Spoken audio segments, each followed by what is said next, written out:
Students, स्वागत है आप सभी का हमारे चैनल एमएल क्लासेस में। आज हम आपको क्लास 6 की यूनिट नंबर 11 की अभ्यास 11B कराएंगे, जिसका क्वेश्चन नंबर 1 है निम्नांकित चित्र की सहायता से समीकरण बनाइए एवं x का मान ज्ञात कीजिए। यहाँ पर हमें x शो हो रहा है x सेंटीमीटर, तो हमें बताना है x कितने सेंटीमीटर है और इस चित्र को देखकर समीकरण बनाना है। तो देखेंगे हमें यहां से लेकर इस तीर के एक साइड से लेकर तीर के दूसरे साइड तक की पूरी दूरी दी गई है, जो कि 30 सेंटीमीटर है। तो हम यहां लिखेंगे टोटल डिस्टेंस या लिखेंगे दूरी बराबर 30 सेंटीमीटर। अब इसी 30 सेंटीमीटर को दो टुकड़ों में तोड़ दिया गया है, जो x है और 17 सेंटीमीटर है। अगर हम ये कहें कि यहां से यहां तक पूरी जो दूरी है वो 30 सेंटीमीटर है, तो हम ये भी तो कह सकते हैं कि x और 17 भी तो 30 सेंटीमीटर है। तो हम ये भी तो कह सकते हैं x प्लस 17 जो है वो 30 सेंटीमीटर के बराबर है। तो हम इसको इस तरीके से लिख सकते हैं x प्लस 17 बराबर 30। इस तरीके से हम इसको लिख सकते हैं। ये तो बन गया आपका समीकरण।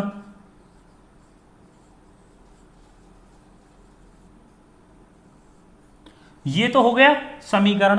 अब इस समीकरण में हमें इस x की वैल्यू निकालनी है।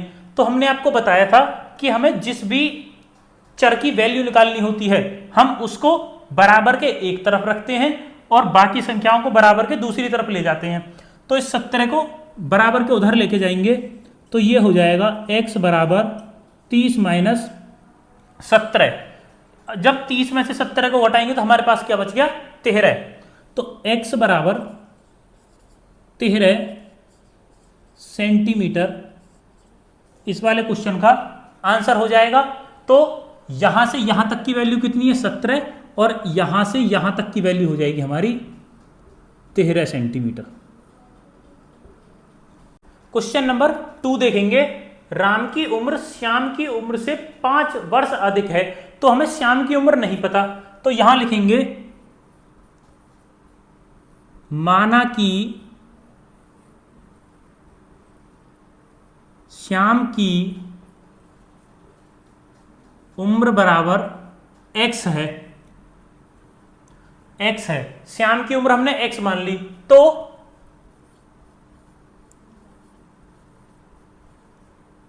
श्याम की उम्र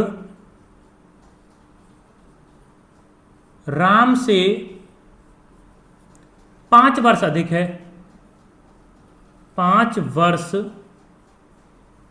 अधिक है। तो जब 5 वर्ष अधिक है इससे, तो इसकी कितनी है? x, और इससे 5 वर्ष अधिक है, तो हम x में 5 जोड़ देंगे। तो x में हम 5 जोड़ देंगे। अब आगे पढ़ेंगे। यदि राम की वर्तमान उम्र 28 वर्ष है, तो हमें राम की वर्तमान उम्र दी गई है। राम की वर्तमान उम्र बराबर 28 वर्ष हमको दी गई है। तो श्याम की वर्तमान उम्र बताइए। तो श्याम की वर्तमान उम्र क्या है? x प्लस 5 तो श्याम की वर्तमान उम्र है, और इसकी हो गई 28 वर्ष। तो हम इन दोनों को आपस में बराबर रख देंगे। x प्लस 5 बराबर 28। अब हमको x की वैल्यू निकालनी है, तो x को तो एक तरफ रखेंगे और इस 5 को उधर ले जाएंगे। x यहां रह गया, 28 इधर आ गया, और ये 5 प्लस में है तो ये 5 जाएगा उधर माइनस में। 28 में से 5 घटा देंगे तो x आ गया 23 वर्ष। तो हम ये x जो 23 वर्ष आया है, तो हम इसको क्या लिखेंगे? श्याम की वर्तमान उम्र, श्याम की वर्तमान उम्र बराबर 23 वर्ष। यही आपका आंसर हो जाएगा। क्वेश्चन नंबर 3 देखेंगे। किसी संख्या में 5 जोड़ने पर 15 प्राप्त होता है। मतलब किसी संख्या में, संख्या क्या है, किसी, हमको नहीं पता क्या है, तो यहां लिख लेंगे माना संख्या बराबर x। x मतलब यहां पर जो दी गई है किसी संख्या, किसी संख्या मतलब हमको नहीं पता कितनी है, तो इसलिए हमने इसको x मान लिया। संख्या में 5 जोड़ने पर, अगर हम इसमें 5 जोड़ रहे हैं मतलब x प्लस 5 कर दिया हमने, इसमें 5 जोड़ दिया, जोड़ने पर 15 प्राप्त होता है। तो 15 कैसे प्राप्त हो रहा है हमें, x प्लस 5 करने पर हमें 15 प्राप्त हो रहा है, इस तरीके से x प्लस 5 बराबर 15। तो अब हमें x की वैल्यू निकालनी है, तो इस 5 को हम इधर ले जाएंगे, x बराबर 15 माइनस 5, x बराबर 10। x की वैल्यू कितनी आ गई, 10। अब हमें देखनी है कि ये हमारी x की वैल्यू 10 जो आई है ये सही है या गलत है। तो हम इसको यहां इस वाली इक्वेशन में रखकर देखेंगे, x प्लस 5 बराबर 15, जहां x बराबर 10 हो, तो 10 x की जगह पर 10 रख दिया, 10 प्लस 5 बराबर 15, तो 10 और 5 15 बराबर 15। तो क्या आ गया, LHS बराबर RHS आ गई। इसका मतलब हमने जो x की वैल्यू निकाली है वो एकदम सही निकाली है। क्वेश्चन नंबर 4 देखेंगे। शशि ने कुछ पेंसिल खरीदी, तो पहले यहीं तक सॉल्व करेंगे। देखो, शशि ने कुछ पेंसिल खरीदी, कुछ मतलब नहीं पता, तो लिखेंगे शशि ने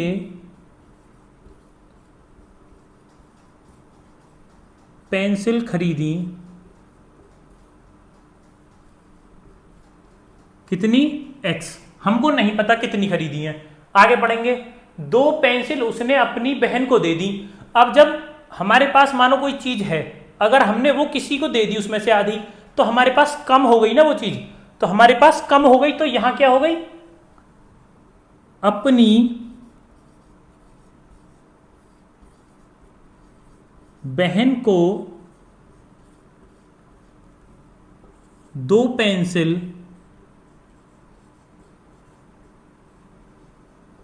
देने के पश्चात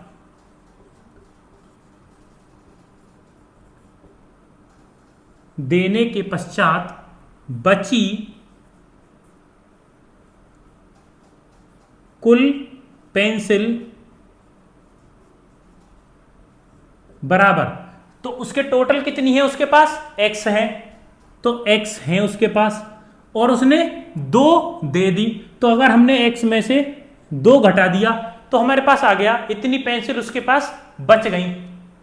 देखेंगे, अब उसके पास 3 पेंसिल बची हैं, उसके पास 3 और बची हैं, तो अगर हम इस तरीके से लिख देंगे x माइनस 2, तो उसके पास जब बची, जब उसने 2 दे दी, और कुल कितनी है अब उसके पास, कुल है उसके पास अभी 3। तो यहां क्या आ गया हमारा, ये बन गया समीकरण,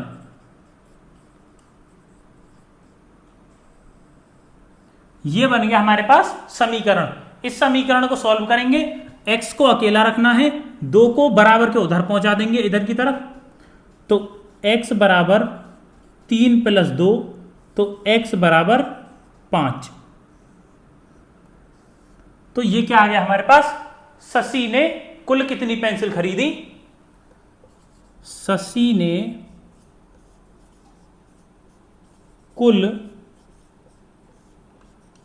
5 पेंसिल खरीदी थी, कुल 5 पेंसिल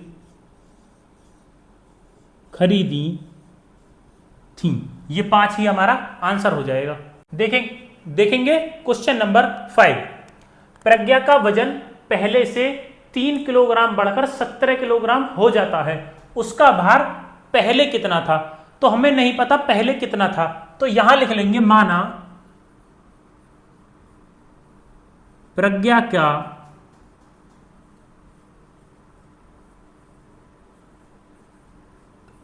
पहले वजन बराबर x किलोग्राम था। अब x किलोग्राम पहले था, 3 किलोग्राम बढ़ गया तो लिखेंगे 3 किलोग्राम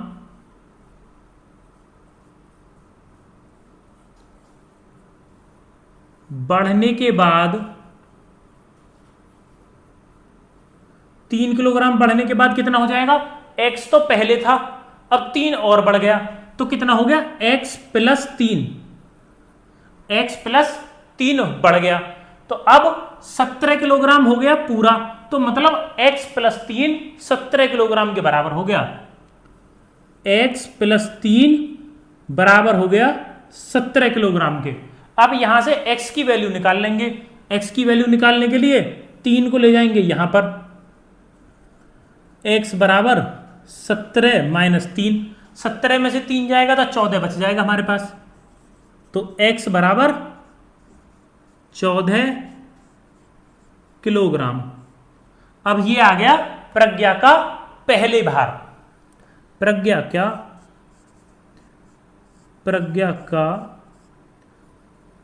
पहले 14 किलोग्राम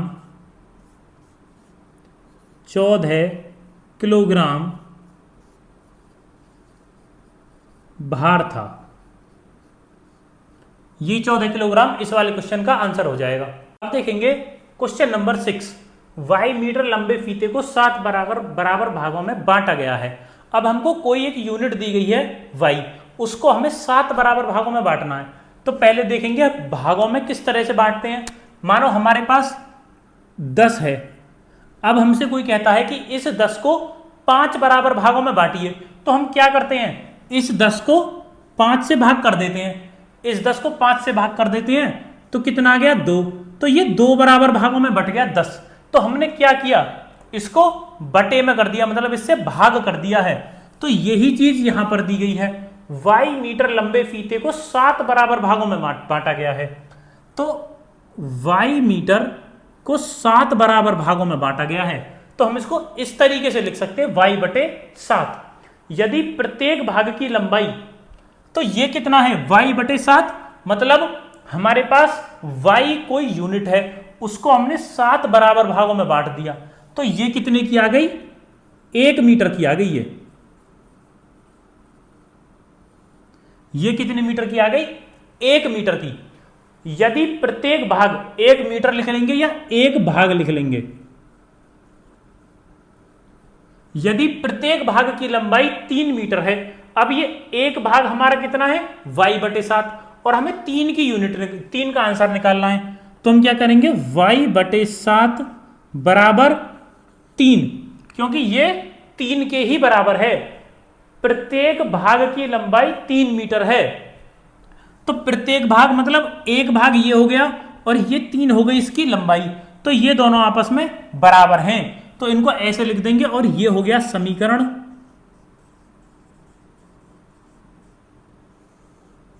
ये हो गया समीकरण। हमें y की वैल्यू निकालनी है, 7 यहां पर भाग में है, इधर चला जाएगा गुणा में, तो ये हो गया हमारा y बराबर 3 गुणा 7, y बराबर 21 मीटर। यही इस वाले क्वेश्चन का आंसर हो जाएगा। देखेंगे क्वेश्चन नंबर 7, किसी संख्या का आधा उसकी चौथाई से 10 अधिक है। किसी संख्या का आधा मतलब हमें यह नहीं पता कौन सी संख्या का आधा, किसी संख्या का आधा। माना लिखेंगे, माना संख्या बराबर x है, माना संख्या बराबर x है। अब हमें x का आधा, देखो ऐसे लिखेंगे, x का आधा। अब का हटा के गुणा लगा देते हैं, बराबर x गुणा 1/2, ये हो गया x का आधा। देखेंगे किसी संख्या का आधा उसकी चौथाई, मतलब x/2 की चौथाई। तो कैसे लिखेंगे इसको, हम x की 1 में गुणा करेंगे, कितना हो जाएगा x, तो ये तो हो गया हमारा x/2। अब ये जो x है इसी संख्या का चौथाई, बराबर चौथाई के लिए क्या करते हैं, x बटे 4, ये आधे के लिए 2, चौथाई के लिए 4, चौथाई से 10 अधिक है, तो ये जो x बटे 4 है इससे 10 अधिक, तो प्लस में हम 10 कर देंगे, इससे 10 अधिक हो गया ये। अब इसको सॉल्व कर देंगे, देखेंगे ये x की वैल्यू निकालनी है हमें, तो x हमको अकेला रखना पड़ेगा, तो यहां पर हम 1 मान लेंगे, एलसीएम ले लेंगे, यहां पर कितना आ गया 4 एलसीएम आ गया, x तो x ही रह जाएगा, यहां से 4 से गुणा हो जाएगी तो यहां भी 4 से गुणा हो जाएगी, यहां कितना हो गया 40, x प्लस 40। अब यहां क्रॉस मल्टीप्लाई कर देंगे, इस 4 की यहां पर और इस 2 की यहां पर, इस 4 की x में और इस 2 की ऊपर, तो 4 की x में कितना हो जाएगा 4x बराबर, अब इसमें 2 की, 2 में x की 2x, 2 में 40 की 80। अब हमें x एक तरफ लाना है, तो इसको इधर ले आएंगे 2 को, 4x माइनस 2x बराबर 80। अब 4x में से 2x चला गया तो कितना बच गया हमारे पास 2x बराबर 80। अब इस x के पास ये 2 है, तो ये किसमें गुणा में, ये इधर किसमें जाएगा भाग में, तो ये हो जाएगा x बराबर 80 बटे 2, इससे ये कट गया कितने बार 4 बार, मतलब 40 बार, तो हमारे पास आ गया x बराबर 40, हमारे पास ये आ गई 40 संख्या, तो यही इस वाले क्वेश्चन का आंसर हो जाएगा। नंबर 8 देखेंगे, एक ठेले पर 550 संतरे हैं, तो इस चीज को गिवन में लिख देंगे, पहले लिख देंगे गिवन में कुल संतरे बराबर 550, उन्हें 2 ठेलों पर इस प्रकार बांटिए, तो सबसे पहले 2 ठेलों पर बांटना है, तो किस प्रकार बांटना है वो बाद में पढ़ेंगे, पहले हम आधे आधे बांट देते हैं। सबसे पहले 550 अगर एक कुल संतरे हमारे पास, तो हमें ये 550 2 ठेलों पर बराबर बराबर बांटने हैं, इस तरीके से, एक पर कितने होंगे और 2 पर कितने होंगे, वो भी आधे आधे। तो देखेंगे 550 को जब हम 2 से भाग कर देंगे तो हमारे पास कितना आ जाएगा 275, 275, तो इसके पास कितने हो गए 275 और इसके पास कितने हो गए 275। अब आगे पढ़ेंगे, उन्हें इस प्रकार बांटिए कि उनमें से एक पर दूसरे की अपेक्षा 50 संतरे अधिक हों, मतलब अभी तो दोनों पर बराबर हैं, ये बोला गया है कि किसी एक पर 50 संतरे अधिक हों, तो क्या करेंगे, एक में 25 घटा देंगे, एक में 25 जोड़ देंगे, तो हो गए 50। तो मानो इसमें हम 25 घटा देते हैं और इसमें 25 जोड़ देते हैं, इसमें 25 घटाएंगे तो कितना बच गया 250, इसमें 25 जोड़ देंगे तो कितना आ गया 300। अब देखो 250 और 300 लिखेंगे, ठेला 1 बराबर 250 संतरे, ठेला 2 बराबर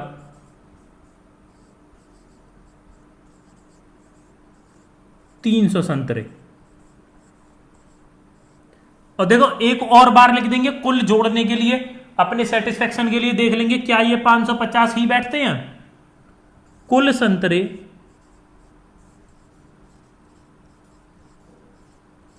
कितने थे हमारे पास 550, क्या ये 550 है, देखो 0 0 0 5 3 और 2 5, बिल्कुल ये 550 ही है, और 300 और 250 इस तरीके से ये बढ़ चुके हैं। नेक्स्ट क्वेश्चन देखेंगे, निम्नांकित समीकरण को त्रुटि एवं प्रयत्न विधि से हल कीजिए। त्रुटि एवं प्रयत्न का मतलब हो गया कि हमको x की वैल्यू रख रख कर देखनी है बार बार कि कहां आकर सही आ रही है, बार बार रख कर देखनी है। देखो यहां पर तो छोटी संख्या है, यहां पर बड़ी संख्या है, तो कहीं ना कहीं ये वाली भी एक पॉजिटिव ही संख्या होगी, तो इसलिए हम इसको +1 से रखना शुरू करते हैं। देखो x बराबर 1, अगर हम यहां x बराबर 1 रखेंगे, x + 6 बराबर 10 में, तो 1 + 6 बराबर 10 है, 7 बराबर 10 आ गया, ये हो गया गलत। अब रखेंगे x बराबर 2, x + 6 बराबर 10, 2 रख देंगे, 2 + 6 बराबर 10, 8 बराबर 10, अभी भी गलत है। अब रखेंगे x बराबर 3, किसमें, x + 6 बराबर 10, तो x की जगह पर 3, 6 बराबर 10, 6 और 3 9 बराबर 10, ये भी गलत है। देखो अभी तक हमारे तीनों गलत ही आए हैं। अब रखेंगे हम x बराबर 4, किसमें, x + 6 बराबर 10 में, तो x की जगह पर 4 रख देंगे, 4 + 6 बराबर 10, 6 और 4 10 बराबर 10, ये एकदम सही हो गया। तो x की वैल्यू कितनी आ गई, x बराबर 4 पर ये वाली इक्वेशन सेटिस्फाई कर जाएगी।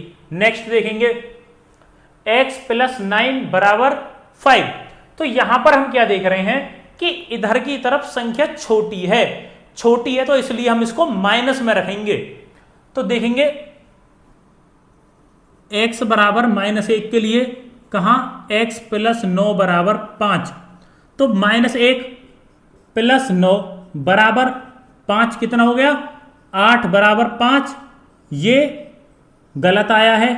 दूसरा देखेंगे x बराबर -2, किसमें, x + 9 बराबर 5 में, तो -2 + 9 बराबर 5 होता है क्या, तो यहां पर कितना आ गया हमारा, 7 बराबर 5 कितना, ये भी गलत आया है। अगला रखेंगे x बराबर -3, अब -3 के लिए देखेंगे, किसमें, x + 9 बराबर 5 में, तो यहां पर रख देंगे -3 + 9 बराबर 5, अब -3 और +9 कितना रह गया, 6 बराबर 5, ये भी गलत आया है। अब -4 रखेंगे, x बराबर -4, किसमें, x + 9 बराबर 5 में, x की जगह पर -4 + 9 बराबर 5, -4 और +9 कितना हो गया, 5 बराबर 5। यहां पर ये इक्वेशन सेटिस्फाई कर गई, किसके लिए, x बराबर -4 के लिए। यही हो गया इस वाले क्वेश्चन का आंसर। हर एक बार सॉल्व करके देखना है, अलग अलग सॉल्व करना है, ये नहीं है कि हमारा x + 4 ये आ गया तो ये वाला ही, सिर्फ यही वाला आंसर है, नहीं, जो हमारे गलत आए हैं, जैसे ये तीनों हमारे गलत आए हैं, तो ये वाले भी हमको आंसर में दिखाने पड़ेंगे, तभी क्वेश्चन कंप्लीट माना जाएगा, नहीं तो क्वेश्चन गलत माना जाएगा, अधूरा माना जाएगा। क्वेश्चन देखेंगे, समीकरणों को पक्षांतर विधि से हल कीजिए। हमको यहां पर जो चर दिया गया है सीधी सीधी उसकी वैल्यू निकालनी है। देखेंगे यहां पर p चर है, तो p को अकेला रखेंगे, बाकी संख्या को उधर भेज देंगे। तो हमें दिया गया है p + 19 बराबर 21, p अकेला रखना है तो 19 इधर चला जाएगा, p बराबर 21 - 19, p बराबर 2, यही इस क्वेश्चन का आंसर हो जाएगा। देखेंगे n - 7 बराबर 8, n - 7 बराबर 8, इस n को अकेला रखना है, इसको उधर पहुंचा देंगे, n बराबर 8 + 7, तो यहां पर n की वैल्यू आ गई 15। अगला क्वेश्चन देखेंगे, x को अकेला रखना है, x - 11 बराबर 20, x को अकेला रखना है, 11 को इधर पहुंचा देंगे, x बराबर 20 + 11, तो यहां आ गई x बराबर 0 1 1 2 और 1 3, कितनी आ गई, 31 x की वैल्यू। चौथा देखेंगे, 7 बराबर y + 8, अब इस 8 को इधर ले आएंगे, y अकेला रह जाएगा, तो किस तरीके से आएगा, 7 - 8 बराबर y। अब बड़े में से छोटा जा रहा है तो अब y बराबर माइनस का 1 आ गया हमारे पास आंसर। देखेंगे x प्लस 5 बराबर 0, x को अकेला रखना है, x प्लस 5 बराबर 0, x को अकेला रखना है, 5 को उधर पहुंचा देंगे, माइनस का हो गया। अब माइनस का 5 अगर हम यहाँ रखकर देखना चाहें तो रखकर देख सकते हैं। देखेंगे x प्लस 5 बराबर 0 हमारा समीकरण है, x की वैल्यू -5 है, -5 प्लस 5, -5 से कट गया, 0 आ गया, 0 बराबर 0 इक्वेशन सेटिस्फाई, मतलब हमारी x की वैल्यू एकदम सही है। यहां पर आपकी ये यूनिट भी और ये एक्सरसाइज समाप्त हो जाती है। Like and subscribe.